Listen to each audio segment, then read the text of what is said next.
Assalamualaikum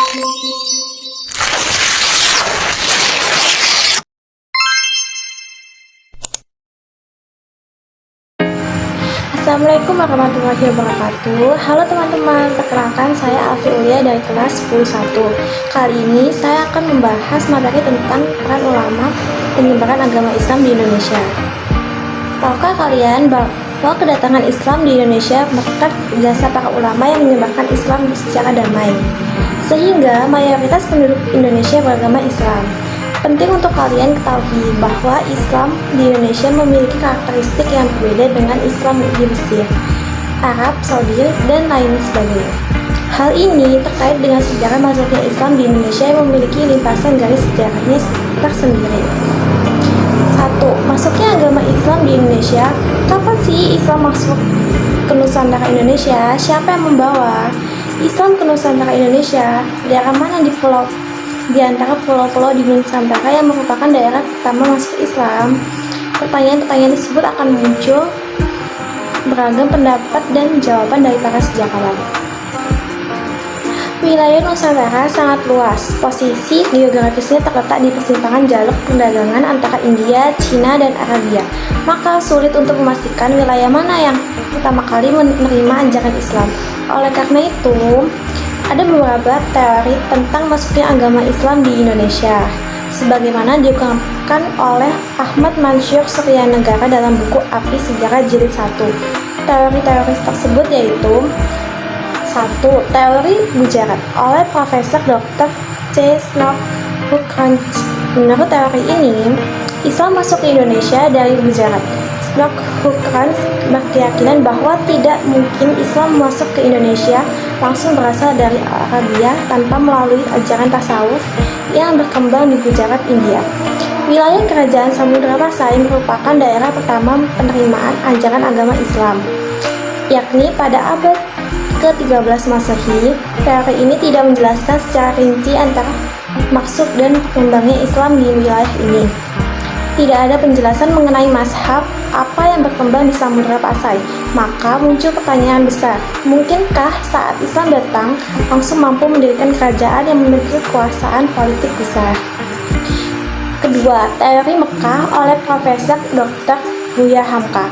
Buya Hamka menggunakan berita yang diangkat dari berita Cina dinasti Tang sebagai acuan teori ini. Menurutnya, Islam masuk ke Indonesia pada abad ke-7 Masehi. Berdasarkan berita Cina dinasti Tang, ditemukan pemukiman saudagar Arab di wilayah pantai barat Sumatera. Dari sini, disimpulkan Islam masuk ke Indonesia oleh para saudagar yang berasal dari Arab. Jika kita perhatikan, kerajaan Samudra Pasai didirikan pada abad ke-13 Masehi atau tahun 1275 Masehi. Artinya, bukan awal masuknya Islam tetapi merupakan perkembangan agama Islam. Yang ketiga, teori Persia oleh Profesor Dr. Hussein Jajaningrat. Menurut teori ini, Islam masuk dari Persia dan bermazhab Syiah. Pendapat ini didasarkan pada sistem mengeja bacaan huruf Al-Quran, terutama di Jawa Barat yang menggunakan ejaan Persia. Teori ini dipandang lemah karena tidak semua pengguna sistem baca tersebut di Persia sebagai penganut Syiah. Pada saat itu, Baghdad sebagai ibu kota kekhalifahan Bani Abbasiyah, yang mayoritas khalifahnya merupakan penganut Ahlus Sunnah wal Jamaah. Lebih dari itu, adanya fakta bahwa mayoritas Muslim Jawa Barat bermazhab Syafi'i sekaligus berpaham Ahlus Sunnah wal Jamaah, bukan pengikut Syiah. Yang keempat, teori Cina oleh Profesor Dr. Slamet Muljana. Menurut Slamet Muljana, Sultan Demak merupakan keturunan Cina. Lebih dari itu, menurutnya Wali Songo juga merupakan keturunan Cina. Pendapat ini didasarkan pada kronik Klenteng Sampokong. Misalnya Sultan Demak Panembahan Fatah dalam kronik Klenteng Sampokong bernama Panembahan Jinbun. Sultan Trenggana disebutkan dengan nama Tungkalo. Sedangkan Wali Songo Sunan Ampel dengan nama Bong Swiho, Sunan Gunung Jati dengan nama Toh Abu. Yang kelima, teori maritim oleh M.A. Balok. Walaupun di Mekah dan Madinah terjadi perang selama kurun waktu 10 tahun antara 1 sampai 11 Hijriah atau 622 sampai 623 Masehi, namun tidak memutuskan jalur perdagangan laut yang sudah menjadi tradisi sejak lama.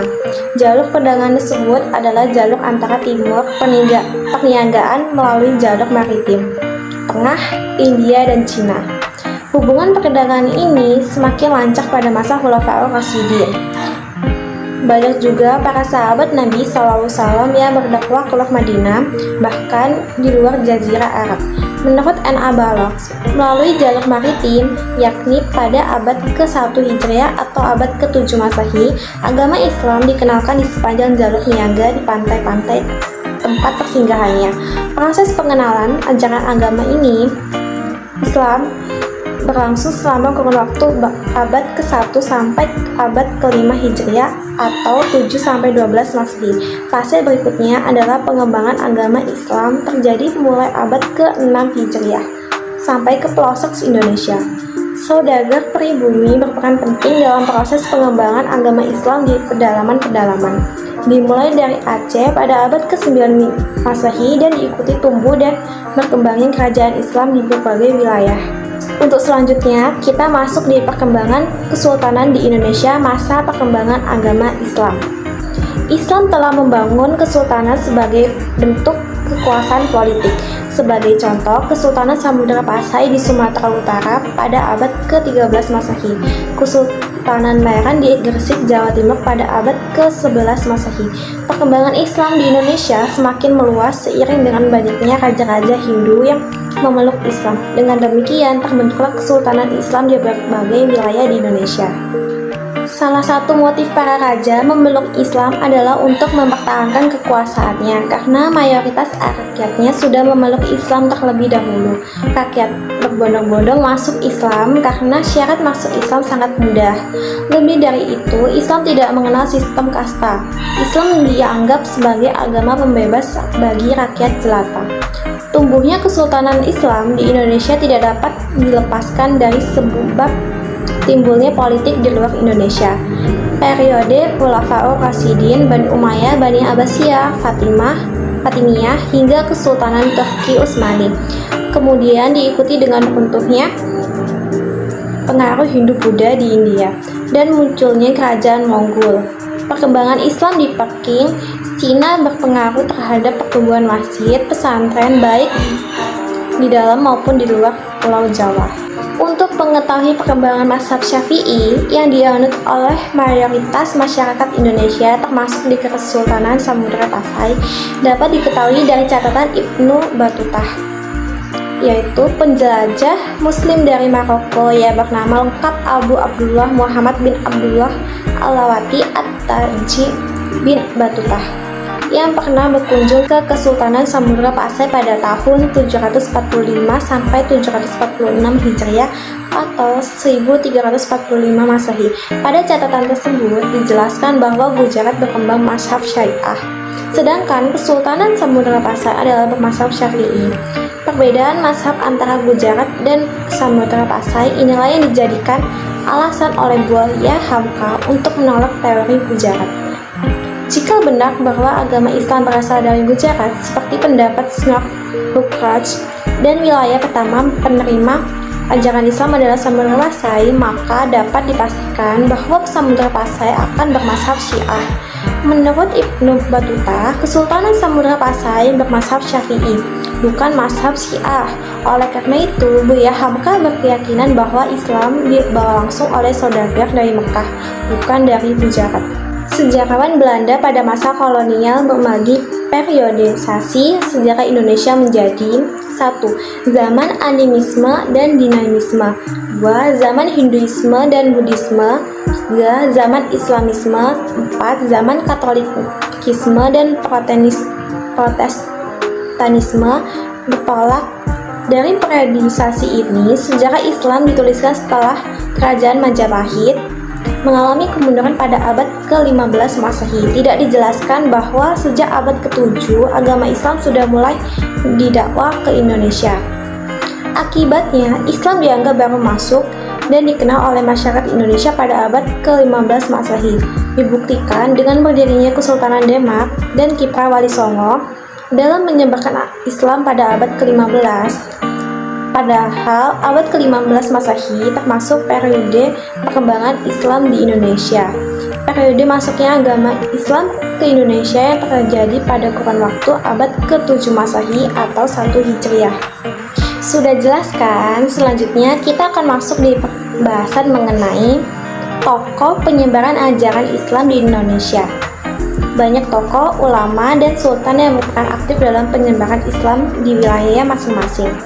Pertama, Sultan Malik Al-Sholeh pada tahun 1267 sampai 1297 Masehi. Mayora Silu atau Sultan Malik Al-Sholeh merupakan pendiri dan raja pertama Samudra Pasai. Mayora Silu memeluk Islam berkat pertemuannya dengan Syekh Ismail dari Mekah. Setelah masuk Islam, Mayora Silu bergelar Sultan Malik Al-Sholeh dan gambar 57 letak kerajaan Samudra Pasai berkuasa selama 29 tahun. Kesultanan Samudra Pasai merupakan gabungan dari Kerajaan Perlak dan Kerajaan Pasai. Sultan Malik Al-Sholeh merupakan tokoh penyebar Islam di Nusantara dan Asia Tenggara. Hal ini disebabkan oleh kuatnya pengaruh kekuasaan Samudra Pasai di bawah kepemimpinan Sultan Malik Al-Sholeh. Semasa berkuasa, sempat menerima kunjungan dari Marco Polo. Dan menurut catatan Marco Polo, Sultan Malik Al-Sholeh merupakan raja yang kaya dan kuat pengaruhnya. Beliau wafat pada tahun 1297 Masehi dan kepemimpinan Samudra Pasai digantikan oleh Sultan Muhammad Malik Al-Zahir pada tahun 1297 sampai 1326 Masehi. Sultan Malik Al-Sholeh dimakamkan di desa Beringin, Kecamatan Samudra. Kedua, Sultan Ahmad pada tahun 1326 sampai 1348 Masehi. Beliau merupakan Sultan Samudra Pasai yang ketiga, bergelar Sultan Malik Al-Tahir II. Pada masa pemerintahnya, Kesultanan Samudra Pasai dikunjungi oleh seseorang penjelajah dari Maroko, yaitu Ibnu Battuta. Menurut catatan Ibnu Battuta, Sultan Ahmad sangat memperhatikan perkembangan dan kemajuan agama Islam. Beliau berusaha keras untuk menyebarkan ajaran Islam ke berbagai wilayah di sekitar Samudra Pasai. Yang ketiga, Sultan Alauddin Riayat Shah pada tahun 1538 sampai 1571 Masehi. Beliau merupakan Sultan Aceh ketiga, terkenal sebagai peletak dasar-dasar kejayaan Kesultanan Aceh. Hubungan baik dengan Kesultanan Turki Utsmani dan kerajaan-kerajaan Islam lainnya menjadikan pemerintahnya semakin kuat. Bahkan, militer Kesultanan Aceh terkenal handal karena mendapat bantuan dari Kesultanan Turki Utsmani. Sultan Alauddin Riayat Shah berperan dan berjasa dalam penyebaran Islam di wilayah Aceh. Beliau mendatangkan ulama-ulama dari Persia dan India untuk mengajarkan agama Islam di Kesultanan Aceh. Setelah terbentuk kadar-kadar pendakwah, selanjutnya dikirim ke daerah pedalaman Sumatera untuk menyampaikan ajaran Islam. Bahkan pada masa kepemimpinannya, ajaran Islam sampai ke Minangkabau dan Indrapura. Yang keempat, Wali Songo. Pada tahun 1404 sampai 1546 Masehi, Wali Songo merupakan 9 wali atau sunan yang menjadi pelopor penyebaran Islam di Pulau Jawa. Mereka adalah: pertama, Maulana Malik Ibrahim yang bergelar Sunan Gresik. Yang kedua, Raden Rahmat yang bergelar Sunan Ampel. Yang ketiga, Maulana Mahmud Ibrahim yang bergelar Sunan Bonang. Yang keempat, Raden Paku yang bergelar Sunan Giri. Yang kelima, Syarifuddin yang bergelar Sunan Derajat. Yang keenam, Raden Masyahid yang bergelar Sunan Kalijaga. Yang ketujuh, Ja'far Shadiq yang bergelar Sunan Kudus. Yang kedelapan, Raden Umar Syahid yang bergelar Sunan Muria. Dan yang kesembilan, Syarif Hidayatullah yang bergelar Sunan Gunung Jati. Mereka menggunakan berbagai saluran dakwah, diantaranya kebudayaan, kesenian, pendidikan, pernikahan, perdagangan, dan politik.